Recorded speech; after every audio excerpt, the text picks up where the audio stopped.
2016 has been a rather unusual year. It's been a year of crazy decisions and lots of odd things happening. You had Leicester City winning the Premiership, the football Premiership in the UK, in England. They were 5,000 to 1 to do that.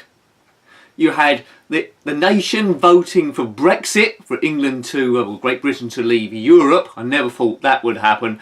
With potential, although it's hard to think what's going to happen, with potentially disastrous results. And to top that all off, the USA voted in Donald Trump as their president. Apparently, if you put a £5 bet on those three in an accumulator, you would have won £12.5 million. So that's a bit of a precedence for how 2016 has been going. The 11th of November in the UK is our Armistice Day, where we respect or look back on everyone that's given their life during various conflicts, first of all from World War I going forward. And it's not really a political thing, it's just respect for people that laid down their lives, the ultimate sacrifice to protect us what we have today. It's not a question of getting at any other countries, anything like that. It's about learning lessons as the world comes together. So it just happened to fall on this date, the 11th of November, that England were playing Scotland in the football World Cup qualifiers there. And because it fell on this special date, as a part of our identity, two home nations, bear in mind, they would wear the poppy as an emblem there, as a mark of respect. Early on in the day we would have had 2 minutes of silence as well, but they decided to wear a black armband with a poppy symbol on to acknowledge that it was in fact Armistice Day. As I say, a sign of peace and respect worldwide.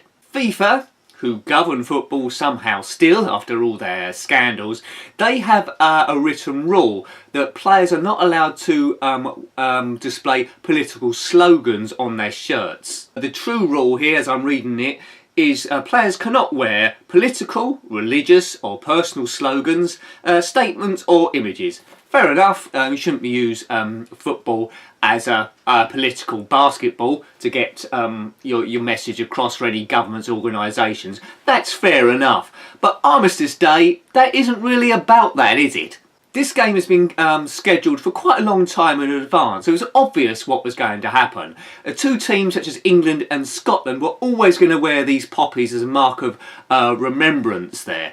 FIFA laid down rules saying not specifically that you couldn't wear poppies. They reminded us that you cannot wear these political symbols. Now, is it political? Maybe slightly, but not in a warmongering way. So, you know, we was always going to go forward. This is a part of our national identity. We wasn't going to not wear poppies on that particular day just because FIFA said so. So we went full blast with it. Every player was wearing a black armband with the poppy on, and there was bands playing before, and it was quite nice to see, and I go with that wholeheartedly. The English FA probably could have handled this better in the build up to this game, so maybe the FIFA aren't completely to blame, but I'd be very surprised if they're not, to be honest.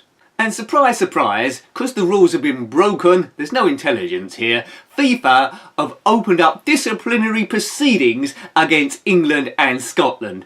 You absolute idiots. I mean, surely you could have taken an approach where, they should have taken an approach where, you know, such is the feeling, such is the historical significance of this, and it was England and Scotland. I mean, it wasn't England and Germany, and even if it was, I think there would have been it would have been more politically charged then, but I think there would have been respect there, because as I say, it's all about learning. We're not all thugs here that are going to fight straight away. It's just respect for each other, really. And FIFA, who are they to get on their high horse to tell people what they can do? FIFA have gone out their way to say they don't disapprove of the poppy, it's just that the rules have been broken, so they've got to take some kind of action. Great, you really clever, FIFA. They say this action's probably going to take the form of either, well, there might not be any action, but I expect there will be. It's either going to be a monetary fine that the English FA have to pay, or it'll come as a points deduction in the World Cup group. England currently top Group F. if they deduct points, it'll be absolute outrage. I mean, how are FIFA still in charge of football after everything that's happened? The 2015 scandals, it's endless. The English FA have said, in response to this disciplinary action that's been opened, rather stupidly, I think we can all agree, that black armbands with poppies were worn as a point of principle, well done, and they would contest any charge or punishment. So I expect this means in the courts at a vast expense.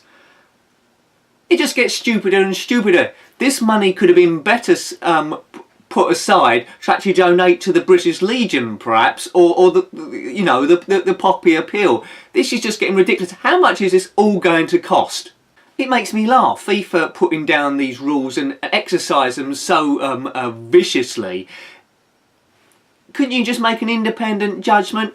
Now, FIFA, they're trying to clean up their act after everything happens with the 2015 scandals, and just very recently an official from Ecuador, I think the head of football there, which I've also written down, Luis Chaboga, he's got 10 years in jail for corruption. Great. It's a time where countries were bidding for the World Cup and various other things, where huge money changed hands behind the scenes, and suddenly officials were extremely rich all of a sudden. The corruptness of football through FIFA. And it's also led to a situation here, I sense, where Qatar, one of the hottest places in the world really, in 2022 they've got the World Cup in really searing heat. I don't think it is possible. I think an African country might win the World Cup then, which is good luck to them. But they've moved, the World Cup's normally in June and July, which is the hottest part of the year. They've moved it to November, December time. Is that going to help, or is that just too little too late? So someone got extremely rich there. 2015, of course, in disgrace, Sepp Blatter, the president of FIFA, had to stand down from office. And a lot of people say FIFA that's what they say. Do I think it? Well, don't sue me, but they say that FIFA is just a huge money laundering operation. Well, a lot of money does run through football, but that's not for me to say in sake of make your own decision there. So, you know, should the England and Scottish football teams be fined or points deducted for wearing these poppies?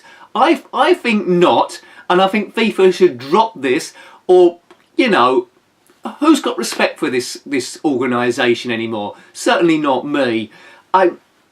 What do you think? Let me know, but the whole thing is absolutely, well, disgraceful and stupid.